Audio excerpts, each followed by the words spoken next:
super excited to talk with you, Robert and Paul and Michael, about this project and this series. For me, this is so exciting to have the series to be a part of About Face's season, to kick us off. It's great to see so many wonderful stories, wonderful history, beautiful faces, music, art together, and all in a pandemic, which is crazy. How do we put that together? Black people are so amazing. And so I just want to take the beginning to hear from you, the artists, about who you are, where you're from. So if you want to just give us a little introduction to who you are, whoever feels free to start can go ahead and do that. I'll go. I am Robert Cornelius, born and raised on the south side of Chicago. About 18 years ago, moved back into the house that I grew up in. I am back on the south side. I have been an actor and a singer here in Chicago and around the country for decades, I guess. I stopped for a while and I was the arts education director for Victory Gardens Theater for 11 years, working with teens, which I still do. As a teaching artist for them with my friend Roxana, who is here tonight. And I sing with a band called Poor Dog Pondering, and I've been gay since I was born.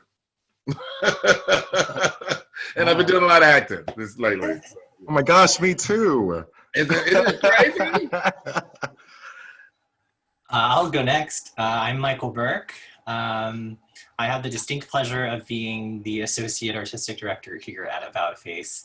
But I'm also just a director around and about Chicago. I was born in Hyde Park. Currently, though, I am residing in Orlando, Florida, because we're in a pandemic.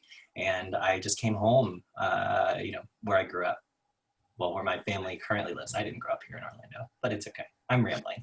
I'm Michael. I direct things. I directed, these skits that you got to see for KICKBACK, and I'm thrilled to be here. Hi, everyone. Wait, am I on? You are on. You are on. Okay. My name is Paul Oakley Stovall. I have been an associate artist company member at About Face for 20 years. And I've worked in Chicago theater, Good and Steppenwolf, I've run up and down all the alleys and streets that Robert has. I'm a huge fan of Robert and Poor Dog Pondering. I'm a huge new fan of Michael.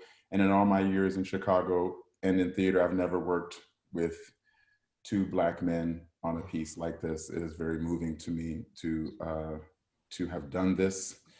I'm currently on hiatus from playing George Washington in Hamilton.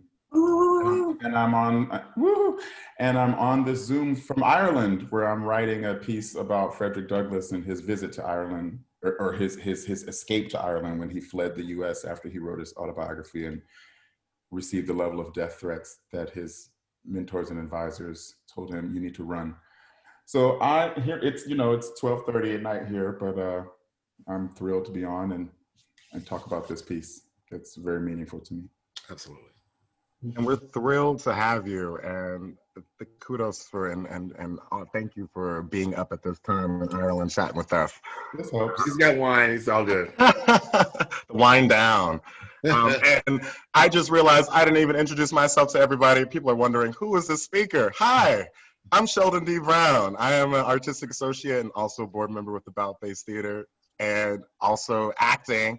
I'm an actor, but I'm also acting as a facilitator tonight. So we're gonna do our best. Hi, Robert. And I just want to uplift that in the chat, we are already having folks put in some love. So if you have anything that resonates with you, feel free to light up the chat box with some love. We want to hear it. We want to see it. We love to see it.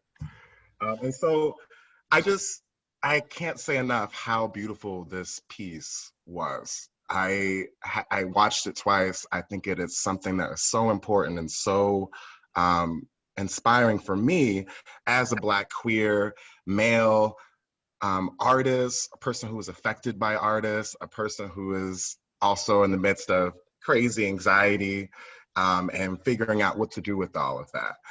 So I thank you so much for this piece. It was truly, truly beautiful. I'm curious if you can just walk us through how this piece came together and how this collaboration between Robert, can I please? Can I talk? Yes, please. Yes. We've been working on this for a while. So, okay. Yeah. So, Go, Paul. So we received our emails from Megan and Michael about being a part of the project, and they told us about the Stony Island Arts Bank. Now, at this point, they were still emailing us separately, and when I saw the group email, I saw Robert's name. So then I'm texting him going, well, what day are you going? And at the time I was just thinking, what day are you going? I haven't seen you in a while. Let's go at the same time. It's pandemic. Let's just work it out. So we're just there and, so that works out. We get there. What he doesn't know, or what he probably knew but didn't call me out on, was that I had no idea what I was going to do. But I knew what he had sort of told me what he was going to do. So I'm just sitting at the table, and he's, our wonderful assistant, Mars, who facilitates at the Stony Island Arts Bank, he was really excited to see us, queer Black kid. And, he was like, whatever you guys need, whatever you need. And so he got the Frankie Knuckles playing in the Arts Bank. And Robert and I had the whole place to ourselves. And so we're dancing and laughing and we're just reminiscing. Because although we've been in and around each other's orbit for all these years, we had not been on stage together. Right. Because obviously, if he got the part, I didn't, or if I got the part. But I will say, unlike a lot of people, we were always happy for each other. I'd be at the Toy Dog show, I'd look up and he'd be at the Into the Green show in the corner. I'm like, what is he doing here? We always sort of kind of kept tabs on each other. So literally, as we're sitting there in that room and he's telling me what he wants to do, it sounded like he was going through something. And I said, well, okay, so what if you just told me that in your piece, and we combined our pieces, because everybody was supposed to be doing their own piece. And I said, and then I will respond to it, and that will be my piece. So it'll be a little bit longer, but we'll fuse them together. And then I think the therapist-patient thing came from him, because he had just, if I may say, Robert. Yes, of course. I'm an advocate now. He had decided to try therapy, and I said, I know someone who you can try. And he had done his first session. So I'm actually kind of portraying this guy, Brad, who I had hooked Robert up with. I'm not playing him, but I'm embodying that idea.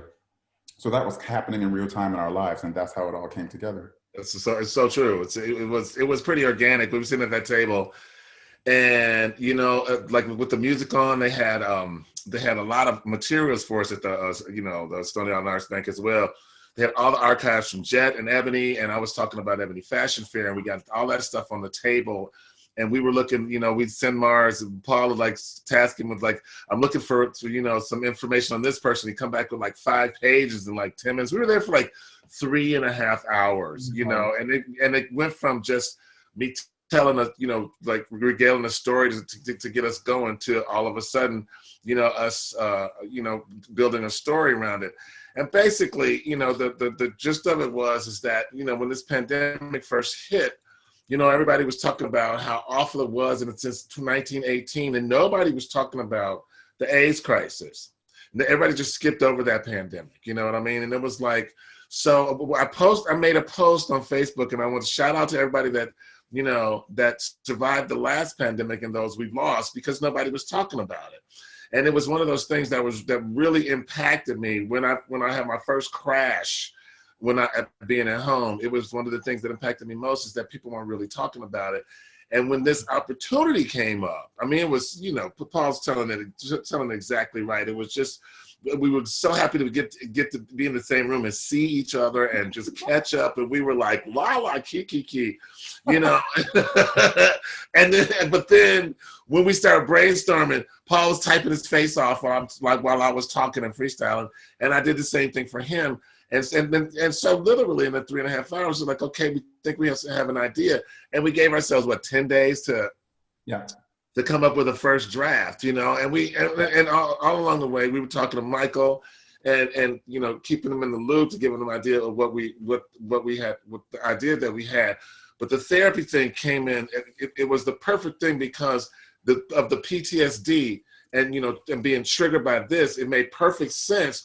And also the fact that they would take 2 different paths made it a little more interesting. Mm-hmm. And I'll confess that remember, Robert, our first take was that the musician that I listened to was Sade. Yes, it was Sade. That's right. And although that I got felt those notes. although that felt familiar and was more what my real life was, yes, my go-to. Mars had given us some things, and I stumbled upon Labi Siffre. And so that part of the piece is very fictionalized. I had to go into a deep dive on him because I'm just reading about him and I'm thinking, wait, this can't be true. How do I not know who this is? How could that possibly be? A lot of what Robert's character says was what I actually went through that day, and then said, you know what, Paul, you got to do this work, dive deep into his music so that it can be an authentic twist of the story that my savior was also a Black gay man. So that other than that, it yeah, and you know, it's so funny. We both started off so very autobiographical, and then they kind of took that turn, which you know, of course, it happens every time we go through this process. It's like I want to write what I know, but I don't want it to be me, you know. And initially, you know, we thought we were going to get to film some stuff, and we had some performers picked out, and you know, we were going to shoot, but the Shelter in Place came back, and so we had to. You know, we had to adjust, and that's where Michael came in. I feel like, you know, with the direction and you know, us giving him ideas and sending everything we sent. It was like he took it all and made it and turned it into this thing, which was really pretty wonderful. Yeah, he really did. And I'll tell you, it's a mark of the best directors. And then you can get to the next question, Sheldon, that Michael would, for about 2 or 3 weeks in a row, had to meet up with us on Zoom. And the first thing he had to do was break the bad news. Yes. And then he had to keep us up. You know, so he had to say, okay, guys, this is what's going on. But you know what? If you just, you know, it's going to be, and so that's a tough thing to do.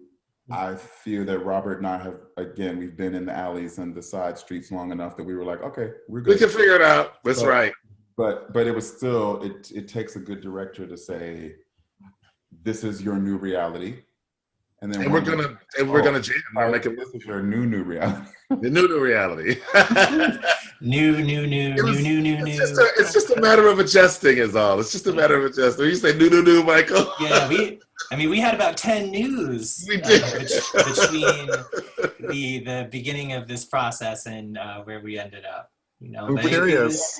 It really speaks to Michael's core, but it speaks to everyone's core that the story was in there. That's right. How it was going to be presented. Yeah, I'm curious about your process with this piece, Michael, and how was it for you putting it together? Sure. You know, I think, you know, for my process as the director, this was interesting because, you know, usually I'm working in the room with people, and I'm watching, you know, I'm watching things and I'm sculpting moments, and this, you know, this wasn't that. We had to figure out a different way. How is this story being communicated? And we had some really neat ideas for how it was initially going to live on film when we thought we would still be able to gather together to film it. And then when that also became impossible, and we pivoted another 480 degrees, Robert had the idea of like, well, how can we still visualize some of these stories, some of these ideas, some of these memories. And so he sent a few like examples of like stuff like this. And then quite a few. Yeah. Quite a few. a big old folder for you. But it's funny. You are so kind. We have a very large file. Yeah, it's a big folder. And then but then on top of that, we went, myself and my assistant director Nathaniel, we went on another deep dive and found probably 4 times as many images as we initially started with. Kind of working with the idea of like, let's see if we can create something that feels like we are diving into these memories, rather than just simply hearing about them. How can we create the experience of being present in the midst of them? And you know, I think we accomplished that pretty darn well, all things considered. Yeah, I mean, I just want to say, Michael, what you did was created a therapy session, because that's what it is. When a person is talking, they're seeing the things as they go, and they're talking about them. But then is that thought making them say the next thing, or because it's not planned? So I think you guys did. Right. Yeah, I think those images, you know, the barrage of images was what I really loved, because it was like being inside my head, and because that's how those memories flash when they start coming up. You know what I mean? And you know, of course, the word therapy I have, it's like every week, it's like, oh my God, I haven't told that story in 37 years. You know, that happens a lot, but it is visceral when it happens, and so I really love. We talked about it, as Paul and I say. We told Michael what the idea was, and then he said, like this. Like, okay, yeah, that's pretty much what happened. Yeah.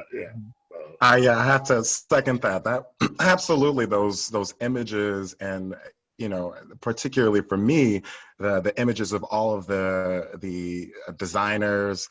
And the supermodels. And the supermodels, and also the ending with the whistle song, and just the Paul against the lake, and with this painting. It was very, very powerful and intimate. And the whole piece in general was very, very intimate. And it's kind of odd in this virtual, you know, socially distant, isolated way, that you can see a piece of performance that is very, very intimate and very, very personal.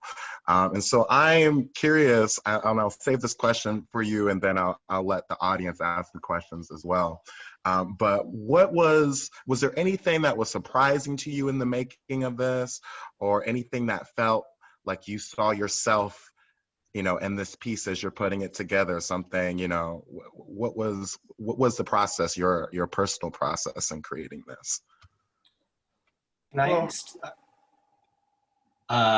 just want to say to that I one thing that surprised me and it surprised me, I don't know if it was as surprising to Robert and Paul, because you lived through it, but when I was putting the images together and kind of compiling the image side of the story, when we get to the part of the story where the AIDS crisis begins and starts running rampant, it was exceptionally difficult to find documented imagery of Black and brown bodies that were clearly also there, clearly also suffering.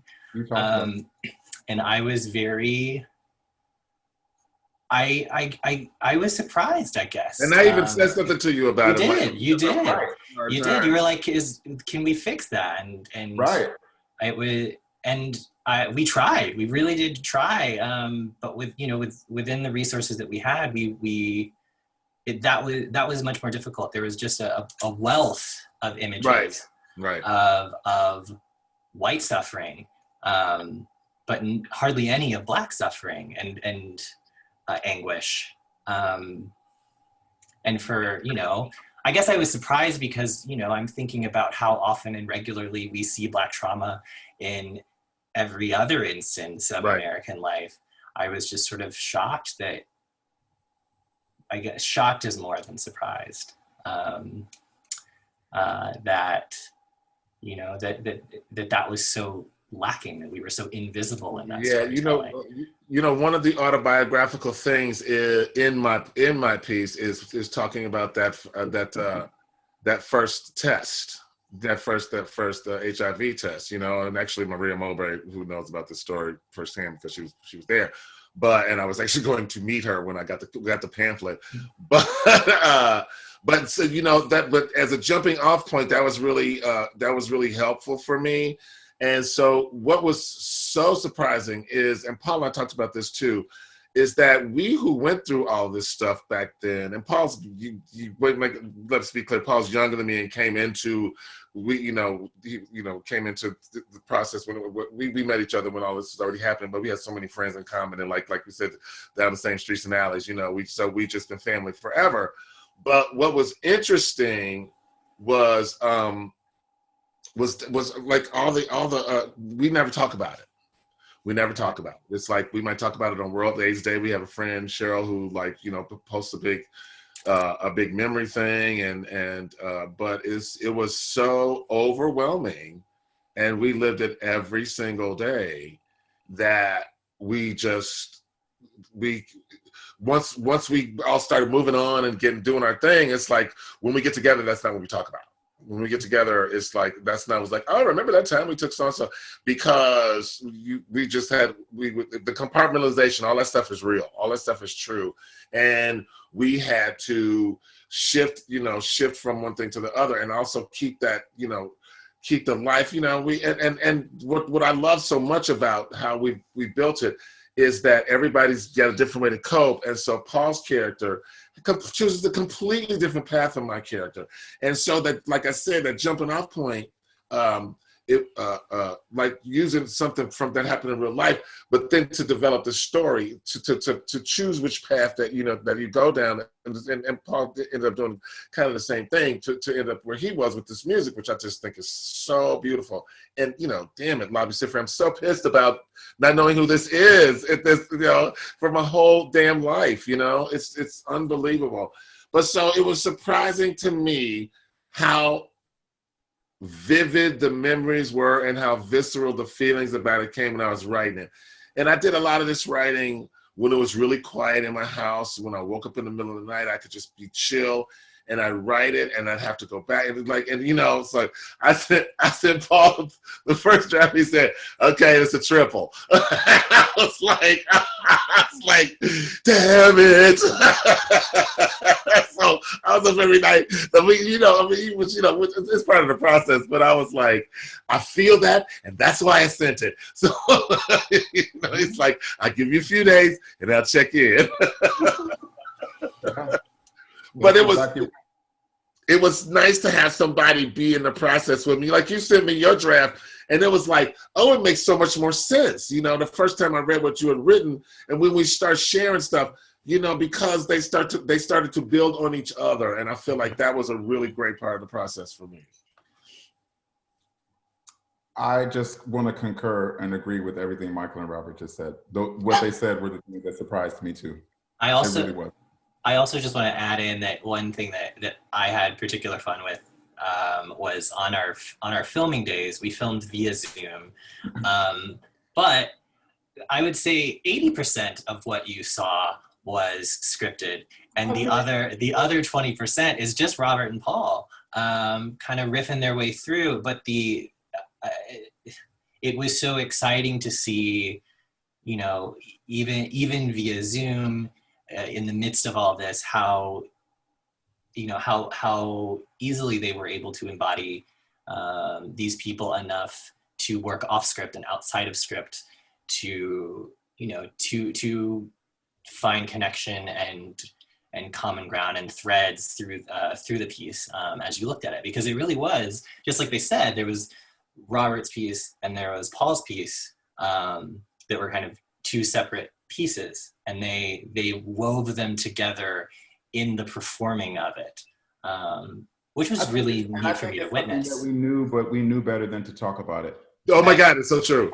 I think Robert and I knew better than to talk about it, because I think he knew that he wouldn't get his payoff if he didn't just let it happen. When I started when I said, okay, clock's off, let me just talk.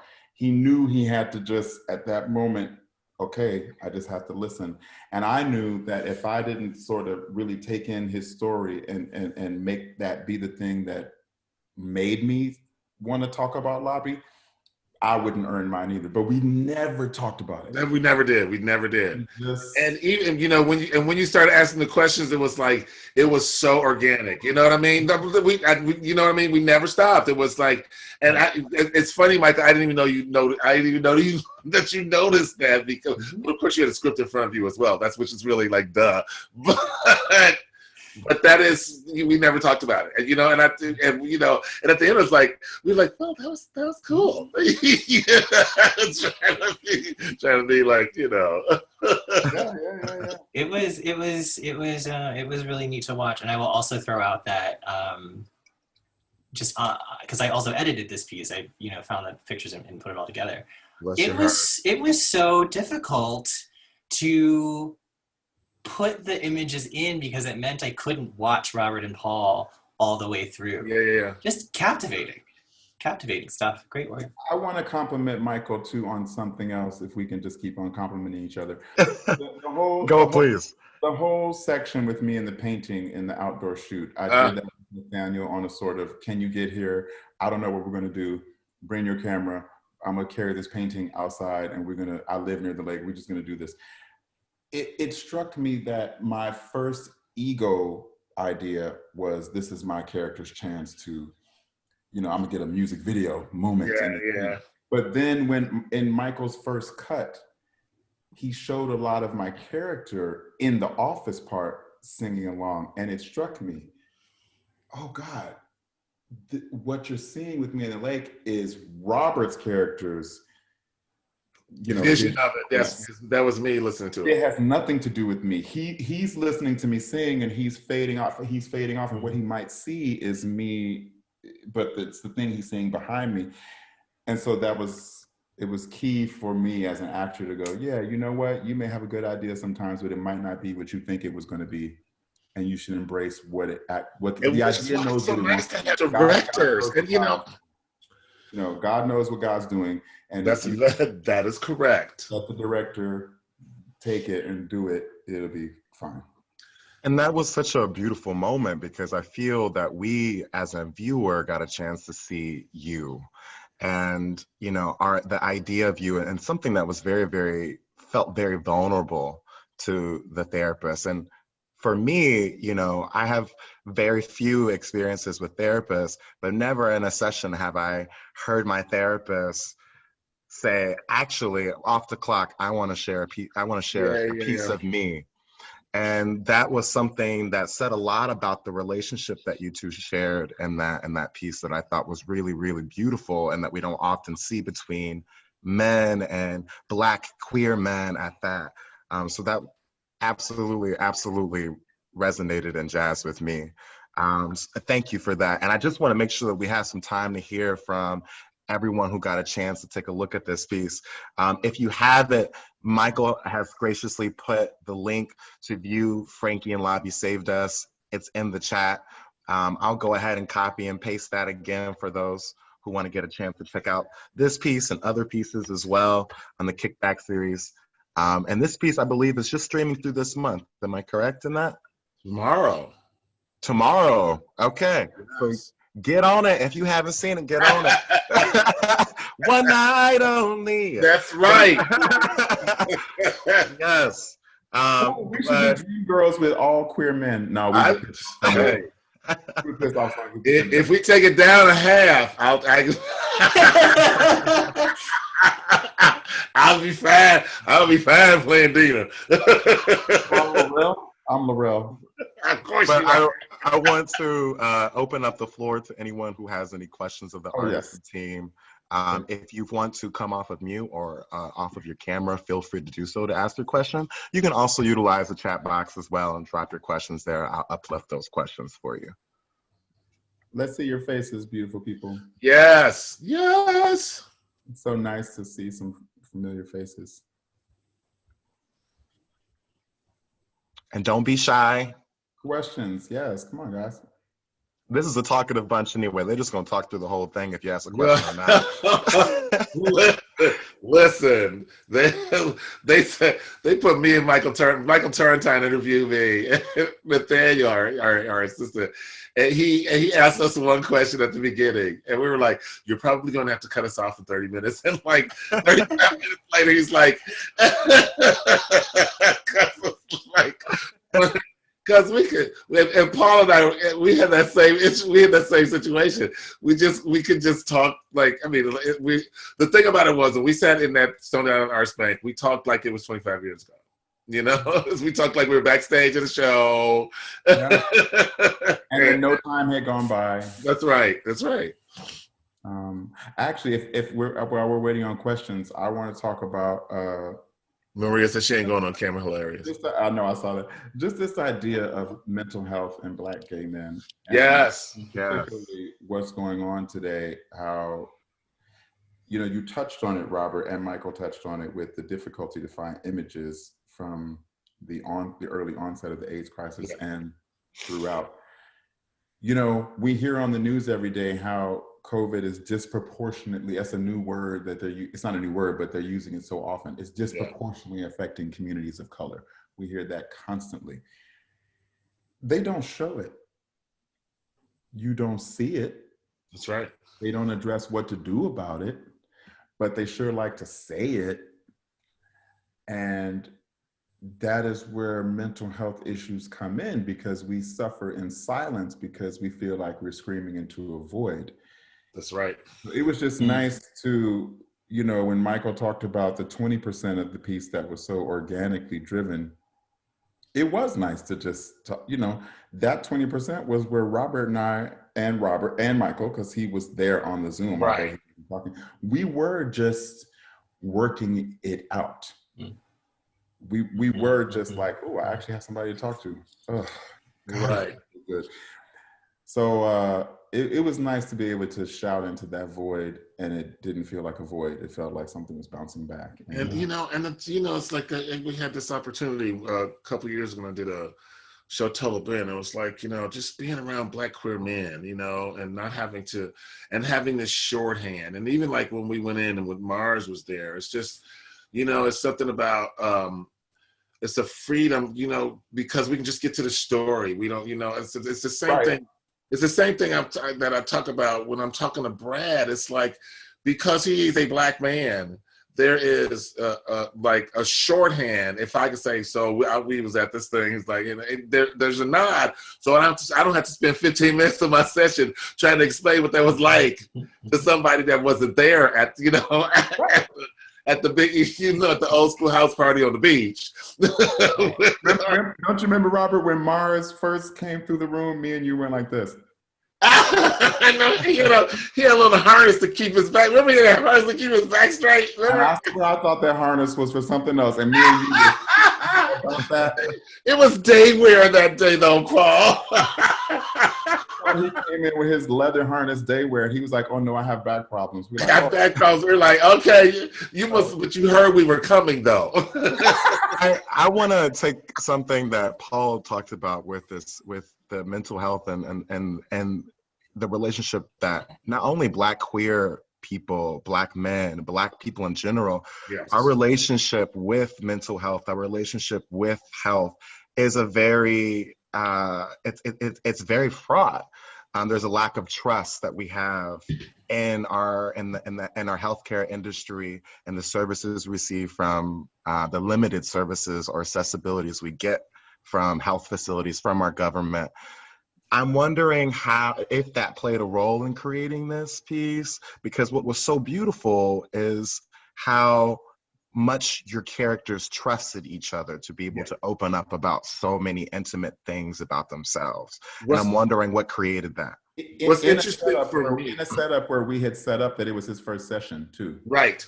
That's exactly right. That's exactly what I was going to say, is that it is set up that he has finally decided that he needed to get out of the shell and talk to somebody. And, I've written a story about part of this pandemic year, and it was like, and part of it is that part is trying to figure out, to map out how to get through that. And so because it was in real time, I was going into therapy for the first time. There were some things that I wasn't really sure about that were going to happen. You know what I mean? And it was all new territory for me. But it came out of that brainstorming session, because it was like, I've been thinking about going into therapy. And Paul, you just literally said, well, let me just text him right now. You know what I mean?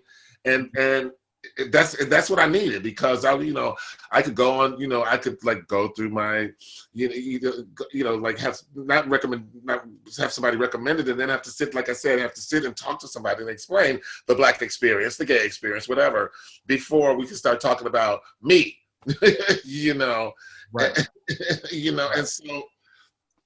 and so the beauty of what came out of that is the trust that you're talking about, Sheldon, is that when we realized that it was going to be the first time, it's like, I don't know what the first thing you said to me, Paul, when you read my first draft, is like, I don't even know what I'm doing here. You remember? Yes. It's that. And because Black men, you can sit in the barbershop, and let me tell you, I would go to the barbershop 7 o'clock in the morning. I would be in there for 2.5 hours, and we talk about everything. They talk to me from nice shoes to this woman done me wrong to, when I came out to them, it's like, Robert, let me ask you what you think about this gay thing. You know what I mean? It's like, because I had to come out to my barbershop because I was like, but it's that thing that is their therapy. Back in the pool halls, when we sat in taverns, that is our therapy. When we sit down, you have people over for a barbecue, the men are sitting around in a circle over there somewhere and sharing the way they know how to share. And so there has been this stigma that is, that has hovered around it in the community for such a long time. And, especially without the resources and all the stuff that we were talking about that we don't really have. So it's not as readily accessible, or people don't realize. Because, the fact that, that we who are insured, it's like, oh, you mean this is covered? Nobody knows that. Nobody ever thinks about that. You can go to a therapist as well as you can go to, ear, nose, and throat. Go ahead, Michael. I want to add in just real quick that it reminds me of this really fascinating TED Talk I listened to recently called The Danger of a Single Story. And it's a Black woman from Nigeria. And she starts this, I won't go through all of it because it's 20 something minutes long. But she begins by telling us when she was a kid, and she loved books as a kid, and she's reading all these books. And, in Nigeria, there weren't a ton of Nigerian publishers. So most of the books that she was reading as a kid were, inherited from Europe and Eurocentric places. And so the characters in all of her books were blonde-haired, blue-eyed, white characters. And so that's all she saw. There was no representation of Black bodies in the books that she read as a child. And so when she began writing her own stuff, when she began sort of, identifying her own person, right? Writing her own books as a kid, stories or whatever, all of the characters in her stories were blonde-haired, blue-eyed white people, because she had internalized this idea that, oh, this particular thing is only for them because those are the only people I see. And I think our relationship as Black people and Black men specifically to therapy and mental health is often plagued by that same idea, that the only people you ever see in those spaces talking about those ideas are white people. And there's such a stigma about being white or acting white or doing white things. I know. And everybody should be in therapy. Everybody should be in therapy. Absolutely. And one of the huge impulses for Kickback on the whole was the idea, coming at that in another way, is sort of, I wanted this whole event, this whole festival, all of these pieces to combat these ideas that so many of us Black people and non-Black people sit with about what Black people are and are not and can and cannot do. And I wanted us to show no, we are incredibly multifaceted, and they're not a monolith. Not a monolith. Right? Let's all say that together, children. Oh my God. Yes. On the flip side of what services and therapy that might be afforded to us, I just want to quickly, Sheldon, there are some questions I want you to get to. I want to talk about pain, both mental and physical. The journey of the Black man in particular, which is what this piece dealt about. Other pieces, dealt about other things. But slave owners would pit their biggest two slaves against each other, and you would fight until one of you was dead. They would, you guys know all of these things, maybe some people don't, but the idea of making a connection with someone became something you didn't want to do because you might have to kill your friend that night. It was the idea of connecting is something we were always afraid to do because someone could be sold and taken away from you. if you couldn't fill the cotton bag to get the right weight, you were weak. So then gay became weak. Mm-hmm. And 400 years of that training is something very hard to begin to shatter. To break down, that's right. And it's something that we've had to, pull ourselves up by our bootstraps. Endure, and that's right. And put head down and keep moving. Therapy also seems like something like, man, I ain't got time for no therapy. I got, you know what I mean? Yeah.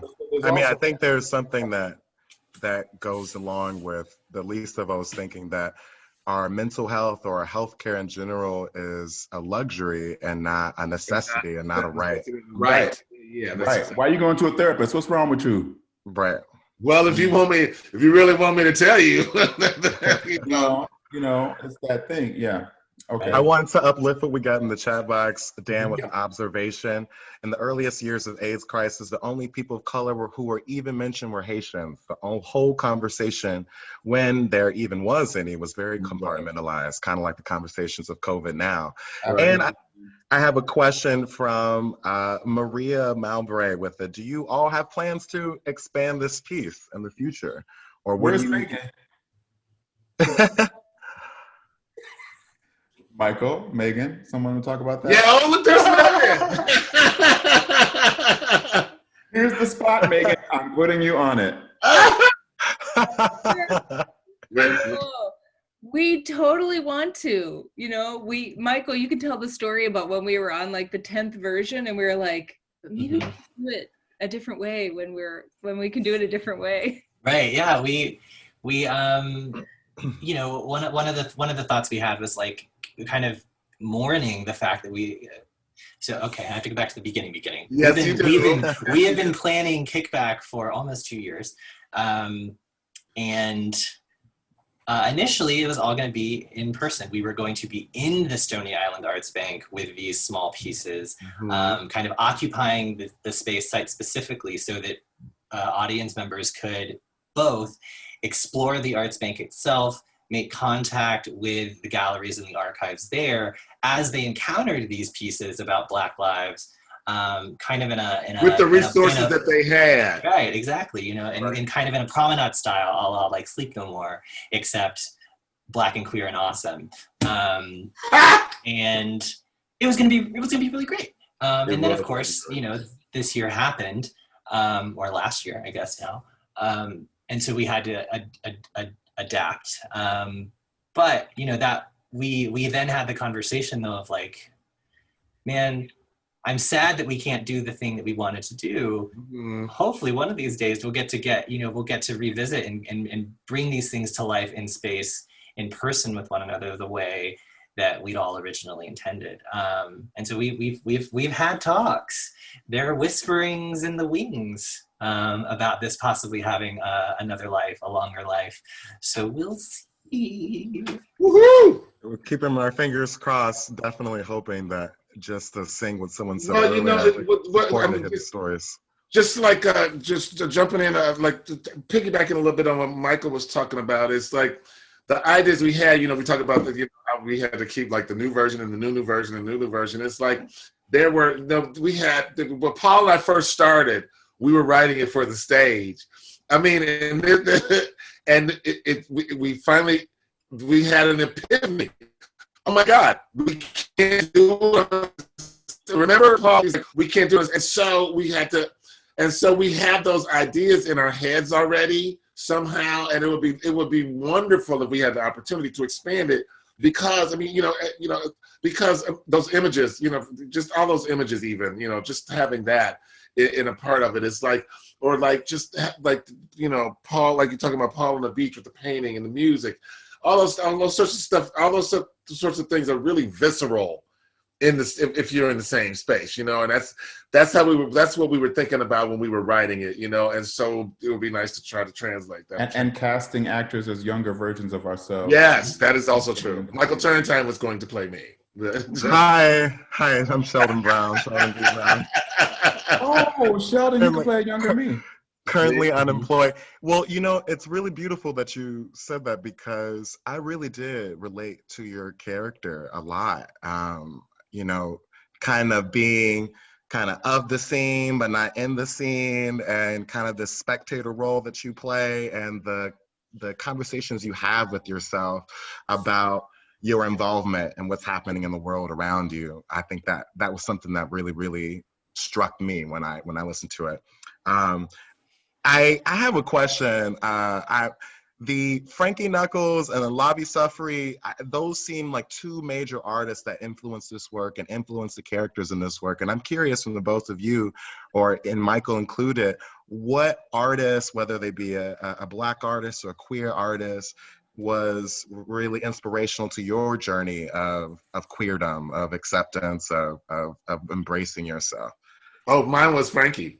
We used to go to, I used to go to the Underground. I went to all those clubs. We used to go, I mean, when I was like 17, 18 years old, that's what we were doing, you know. I mean, and I went to high school with Steve Silk Hurley, and I knew Farley Jack Master Funk. I still, you know what I mean? All those guys ended up being my friends when we started getting into the business. But it was like, you know, it was like it was the germination of all this thing, of this new music. And so Byron Stingley, who I've gotten to perform with, Poi has done a cover of That's the Way Love Is, and he comes and performs it with us, you know what I mean? And all these people that I used to see, Deja, who is your cousin, Paul, that we go right back, who's one of the best divas, who I've known my entire adult life, you know, you know what I mean? It's like, that was, that club part is like, was really influencing my cousins. You know, I'd like going out and seeing people, and everybody, it was just like this, like we said, you had to see it for yourself. You had to be there, because it was like on these, like in these little basements, and these, like, you know, it was like this, our Studio 54, and it was like, right? But it was queer, and it was Black, and it was brown, and it was fun, and the drinks were strong, and, you know, people would hang outside, and, you know what I mean? And it was like, it would be from like 17 to 35 or 40, everybody was there. And it was like, I'm like, you know, the first couple of times, just like, oh my God, I found my home, you know, because it's overwhelming, but it gets inside your bones. That music just really got inside my bones. And then we, you know, Maria, who's here, Berlin was another place like that for us, because Berlin, you know, it was art driven, and we go in there and they'd have installations, and we do shows. Paul, you know all about this. That was our Thursdays and Sundays. That's you know what I'm saying. And we would go in there, and so there was a whole culture that we created to help us get through, you know, to help us, you know, to help us all get through. And we leaned on each other so much and so hard. And, you know, go. I would say the trans community and the drag community also found a home. Very big parts of our lives. You know, Alexandra Billings, Shantae, she was. Shantae, oh my God, you just got it. I mean, you know, that's how far back we go, right? Right. So there was a real home and a place of everyone could belong in these, like he says, sometimes it was just a basement and sometimes it was Berlin on a Tuesday, but yeah, you know, it was what saved us. I have a question. Go ahead. Hi, Bird. Speaking of AIDS time and therapy, and I see Paul, and I see Robert, I see Mikael, and I see Sheldon. I haven't seen the show, and I'm going to see it before tomorrow. Was it sort of a therapeutical or learning experience for the two of you, working with these gentlemen who had been through the AIDS experience and who are now in therapy? I don't know about you, Paul, but, you know, they say theater, and I found theater to be sort of therapeutic in my life, you know. So how was that for, well, Sheldon, yeah. You weren't really, you're just leading the thing here, so sorry. That's all right. So, you know, how was it for you as a director, Mikael? And, you know. Yeah, absolutely. Because you know, you weren't there. I think you're too young to have been there. I was alive, but I was too young to remember or really be aware of it at all. And I have a fun story about that in a minute. But I think the thing that was most eye-opening for me, so much of what is now history, right? It's easy to just think of as facts and figures and without a real human face to it. And I was very surprised how emotional I found myself listening to Robert talk through those experiences, simply because like suddenly it just became very personal. I was like, because you hear like we've lost a whole generation of men, of people to look up to, of people to understand what this life, what this queer Black life is and how we do it. But then to be on the receiving end of this experience and to be sort of confronted with like a whole generation means all of these people that like, and I felt in a much more visceral way the pain of that experience. I can't imagine losing people close to me at that scale. Every day was every day. And numbers. And that like that was clinical to me, I think, before this process, and working with you both and hearing you talk about it and speak through that and live through those experiences again, made it very personal and moving in a way that I wasn't expecting it to. As a director, it's easy for me to like, I have to in a way keep my emotional distance as we work. Right. And it was difficult at times. You have to think about what we see as the elders of the community. Once there are treatments, then there is survivor's guilt. Mm-hmm. Right. I talk about that all the time. You know that, right? Then there's incidental, what some would say like not purposeful, slow suicide through drug, what would happen because you're having that guilt and you slide into drug and alcohol. So that the second wave that Robert and I had to witness because people felt so lost. So there was a second wave that there were people who were dying, not of AIDS, but of drug abuse and depression. Yeah. Well, we wonder how we're all going to be affected by this, but we're not talking about this time right now. But Right. But thank you so much for inviting me, Robert. Well, I'm glad you came, sweetheart.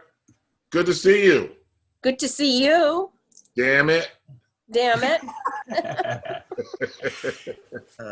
Thank you for that question. And yes, I think, for me, having witnessed the story, it's important to hear these stories. It's important to talk about these things. Oh my God. Being, I'm the youngest of the bunch up here, I'm sure. And so it is thinking about the people that are connected to that time and also having to explain to the world what you are going through as the fear, the anxiety, the pain, the loss, the isolation, the uncertainty as a queer man. And even now today with what's going on and what Paul was talking about, this disproportionate word, but no one is really digging in to check and see what is happening and how do we fix it and what can we do about it. It shows the importance of these stories and hearing these stories. I feel like we can talk all night, but I want to make sure that this is like a 45 minutes, an hour-long conversation. Don't want to keep anyone who is. I would love to talk. I would love to talk and continue hearing from you all, but also want to keep in mind to keep your time as well. But if there's anyone that has any final questions or thoughts that they would like to share, I open up the space now to share that before we come to a close. I just want to make sure, Sheldon, that you see Sean's comment in the chat. Often I would hear, and this is Sean Gill, also a board member with About Face Theater. Awesome. Often I would hear, "Get over it. That was so long ago. Just pray Yes. on it, baby." Mm. Instead of discussing how daily acts of racial violence, injustice, discrimination affect the mental health of Black Americans. In your opinions, how can we facilitate support for mental health amid culture, poverty, self-prescriptions, etc.? I suppose I'm a bit past talking and need action so we can alleviate some of the homonegativity, depression, and finally heal and grow. So yeah, in your opinions, how can we facilitate? How do you think we can facilitate? Well, I mean, the first thing is that if you put a face on it, that I did the collaboration is doing that. Call a friend. A series right now where they've got check in with somebody. It's mental health. There's resources for us to get it as artists, but for our community at large, get the Black queer community and Black men in general. I think that the more we talk about it, the more we normalize it, the more we, because what Black men fail to realize is if you're in a room with the door locked and nobody's recording anything, you can say anything you want and nobody's any the wiser. But when you come out, you want to. I'm trying to present my best self to the world, and I've been trying for quite some time. And finally I have somebody that is objective, that is willing to help. And so, it is about demystifying the process, first of all, normalizing it, and making sure that in that process, you provide different opportunities and resources for people. Because, what we were saying near the beginning of this, we do a lot of self-reflection as actors and artists, and you think that you're fine because you've got a built-in support system, but it's heightened reality, and it's and our trust levels need to be on point, like before we hit the road or hit the stage the first time. And so you always sacrifice a little something, but just an hour, like you think about an hour a week for yourself with somebody, giving ear to your concerns to make your road a little easier, or to make you think a little differently about things, is helpful. And if we can just color it in a different way, so that people are more, that our people specifically are more receptive to it and don't feel like they are giving into something when they decide to approach, then I think that'll be a big help. Sean?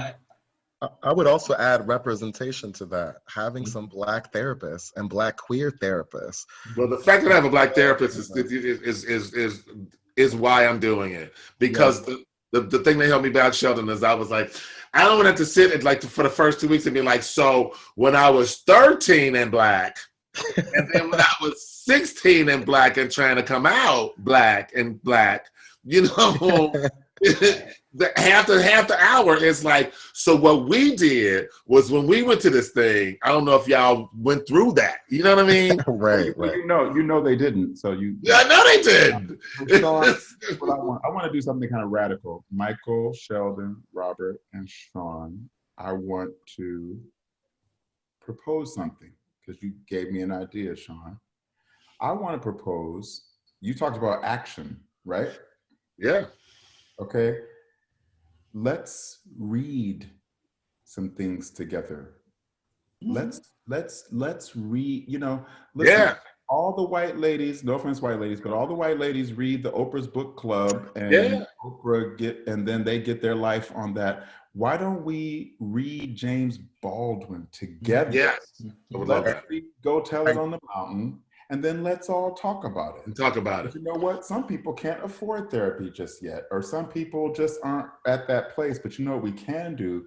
We can elevate our heroes who, while we're in conversation with each other. And we can all go to our corners and read it, and then we can come and talk about it. I love that. I would absolutely love that. Why don't we do that? I'm here for it. That is also. I cheated because I picked James Baldwin first, but y'all got to pick somebody else. But I have plenty of books. Well, I'm gonna pick Zora Neale Hurston. So you don't have to pick a Black queer man. Well, she was queer, so I could pick her if I want to. Because I was gonna say that too, but then I thought, wait a minute. We'll create our own We'll create our own We'll list. kill them. I have been officially been dubbed Gail of the group, so So yeah, you didn't curate us a list. we'll curate a list. Curate us a list. And let's do that, Sean. You started this. You asked. And so, I think that would be great. Love it. I love it. But also that it will help to normalize sharing stuff.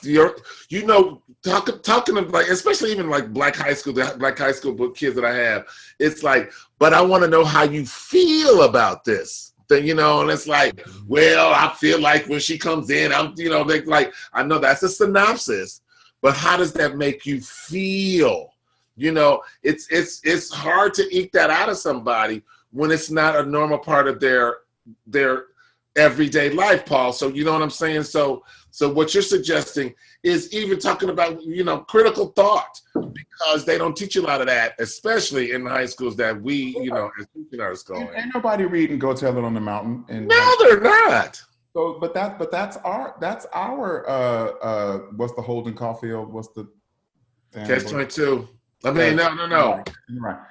That's our catch and ride. We have our own catch and ride. We have our own stories that we need to read and share. That is correct. And actually emphasize the fact that we're not a monolith, because some of us will. And it's time to start spotlight. This is our time to start spotlighting those, right? So let's do it. Do it and done. I'll start. Go Tell It on the Mountain. I'm in. We will speak about it in February. So you have the entire month of January to get it, read it. Sean, are you in? Are you doing this? Sean, are you in? Yeah, I'm in. Chris wants to be in. Mm-hmm. Farrell wants to read White Rage. I don't know why we're trying to read that. Farrell, what you doing? Well, hello, Ada Chang.